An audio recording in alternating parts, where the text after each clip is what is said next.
ਸਤਿ ਸ਼੍ਰੀ ਅਕਾਲ ਬਾਈ ਜੀ ਸਾਰੀ ਕਿਸਾਨ ਭਰਾਵਾਂ ਨੂੰ। ਤਾਂ ਬਾਈ ਜੀ ਜਿਹੜੀ ਆਪਾਂ ਅੱਜ ਦੀ ਵੀਡੀਓ ਰਿਕਾਰਡ ਕੀਤੀ ਆ, ਪਹੁੰਚਿਆ ਪਿੰਡ ਸੰਧੂ ਕਲਾਂ, ਜਿੱਥੇ ਘਰੇਲੂ ਵੀਰ ਕੋਲੇ ਬਾਈ ਜੀ ਇੱਕ ਸੱਜਰ ਸੂਣ ਵਾਲੀ ਕ੍ਰਾਸ HF ਬੈੜ ਪਕਾਊ ਹੈਗੀ।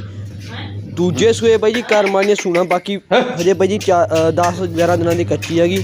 ਮੌਕੇ ਦੇ ਆਰਡਰ ਲੇਵਾ ਚੰਗਾ ਤਿਆਰ ਕਰੂਗੀ। ਪਿਛਲੇ ਸੂਏ ਮਾਲਕਾਂ ਕੋਲੇ ਹੈ ਨਾ ਬਾਈ ਜੀ ਨੋਰਮਲ ਸੇਵਾ ਤੇ ਘਰੋਂ ਵੀਰਾਂ ਕੋਲੇ ਕਰਮ ਵਾਲੀ ਨੇ 15 ਲੀਟਰ ਦੁੱਧ ਦਿੱਤਾ, 15-16 ਲੀਟਰ ਦੁੱਧ ਦਿੱਤਾ ਮਾਲਕਾਂ ਦੇ ਮੁਤਾਬਕ। ਮਾਲਕ ਕਹਿੰਦੇ ਇਸ ਵਾਰ ਜੇ ਚੰਗੀ ਸੇਵਾ ਹੋਈ ਤਾਂ 17 ਲੀਟਰ ਪਲੱਸ ਵੀ ਜਾ ਸਕਦੀ ਹੈਗੀ, ਠੀਕ ਹੈ ਨਾ। ਬਾਕੀ ਜਿਹੜੇ ਕਿਸੇ ਵੀ ਨੂੰ ਬਾਈ ਜੀ ਗਾਈ ਚੰਗੀ ਲੱਗਦੀ ਹੈਗੀ, ਮਾਲਕਾਂ ਦਾ ਮੋਬਾਈਲ ਬਸ ਕੀਜੇ ਗਾਈ ਖਰੀਦਣ ਲਈ ਮਾਲਕਾਂ ਨਾਲ ਸੰਪਰਕ ਕਰ ਸਕਦੇ ਹੋ। ਧੰਨਵਾਦ ਸਾਰੇ ਵੀਰਾਂ ਦਾ।